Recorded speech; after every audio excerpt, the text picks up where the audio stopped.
Hey there, my name's Drew Brashler, and in this video, I want to talk to you about the Dual DeEsser, or the stereo De-Esser that's built into the Behringer X32. Now, if you're brand new to my channel, I'm all about helping you feel more confident with your production gear, no matter where you're starting from. So let's go ahead and dive in.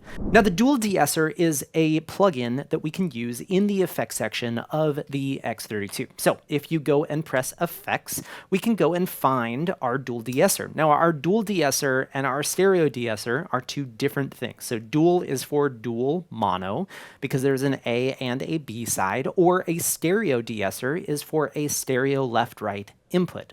So what we can do is we can go and find our effects rack that we want to insert this on, and we can go change our type until we get to Dual DeEsser or stereo De-Esser. Once we're on the De-Esser that we want, we can press the set button, just like that.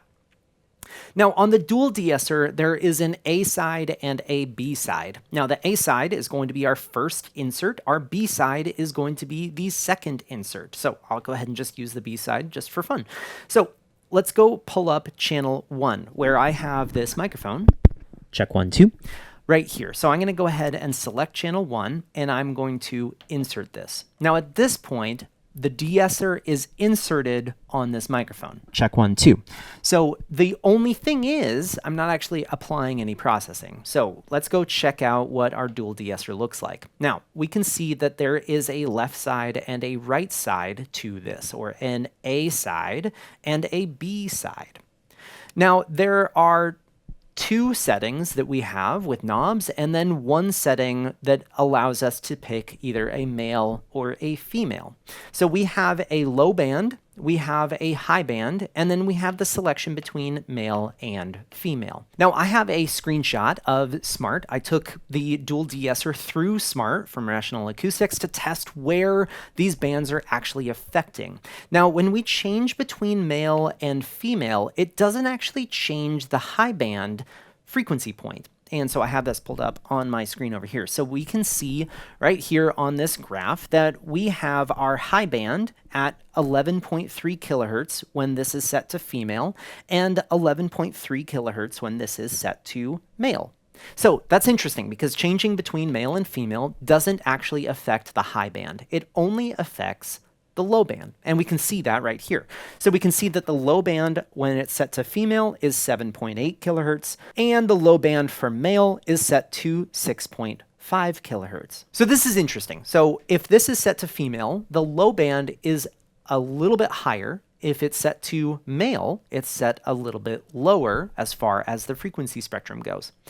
Now, that's the main difference between the two, is the high band is going to be affecting the 11K plus, and the low band is going to be affecting just below that, around the 6 to 7K range. Now, this is just going to be dependent on what your speaker or your presenter sounds like. So if they have some pretty aggressive S's, pull up your RTA and see where that peak is happening. So what I'm going to do is I'm going to have this microphone here, and I'm going to check on my EQ section. So I'm going to go ahead and turn off my head mic. And so at this point, this is just my microphone that's coming in on the console. Now, yes, I am clipping that. Whatever, it's fine. So my S is right about 6K, 6K, 6K.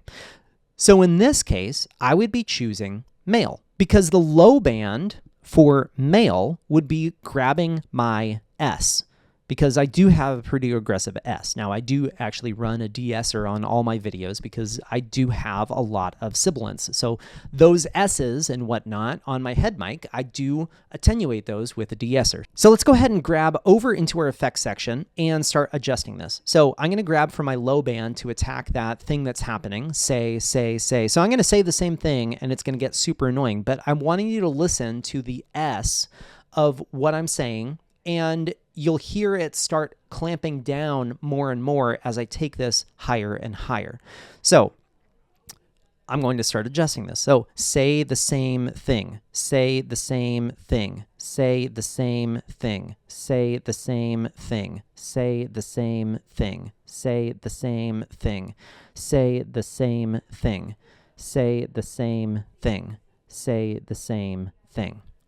Now you'll notice when this went up above 15 or so, the de-esser was really clamping down. It was getting to the point where the S was well below the sound of the rest of my voice, and it was starting to actually adjust into the rest of the words that even don't have sibilance like an S. So if I'm adjusting this for my voice, I would probably do around the 8. So say the same thing. Say the same thing. If I wanted this to be even lower, then I'd probably go up to 15. So say the same thing. But once I reach the point where I'm getting up into the 20s and 30s, say the same. It's really clamping down a lot. Now, if I was to go grab the high band, say the same thing, say the same thing, say the same thing, it's not actually affecting the frequency that I'm wanting to pull out with my S. Remember, when I was looking at my EQ, my say the same thing was happening at the 6K point. And so that's going to be our difference between our low band and our high band. So this is going to be different on every presenter that you use this on. There's always going to have a different frequency that S is going to be hitting. So for me, having the low band set to male was perfect. If I had an S that was slightly higher in frequency than mine, then maybe I would be switching this to female to get that a little bit closer to the 8K. Or if it's up in the 11K, then I'm going to be reaching for the high band, and it doesn't actually matter if it's set to male or female. Now, I just want to remind you, the little bit of adjustment on this goes a really long way. Now, this is also dependent on how you have your channel gain set on your console. So if you do have your channel gain set super low, then chances are you're probably going to have to add in a little bit more of adjustment than I was. But if you're rocking a channel gain that's pretty hot, not as hot as mine was today, but if you're rocking a channel gain that's pretty hot, then you probably won't need to apply a ton of de-essing for getting that sound of those S's or those T's or those different sounds in the syllables down a little bit in your mix. Now, because this is the dual de-esser, I still have my other side that I can go and insert on any channel that I want to. So if I had another vocal mic sitting over on channel 5, I could go press Effects Home and then go and insert this on channel 5 and press Insert. And now at this point, we can see that my channel 5 is on A and my channel 1 is on B. Now, I hope this video was helpful for you today. If you do happen to have any questions, or there's a video that you're hoping that I would make on the X32 or really any of the other production equipment that's out there, please post that in the comment section down below, as I'm always reading through those comments to find videos that are going to be helpful for you. If you haven't already, make sure to check out my website at drewbrashler.com, where I have an article dedicated to the de-esser that you can go read about what this effect was modeled after, and some of the smart graphs are there as well. So the link is down in the description below for that if you are interested. Otherwise, I hope you have a great day.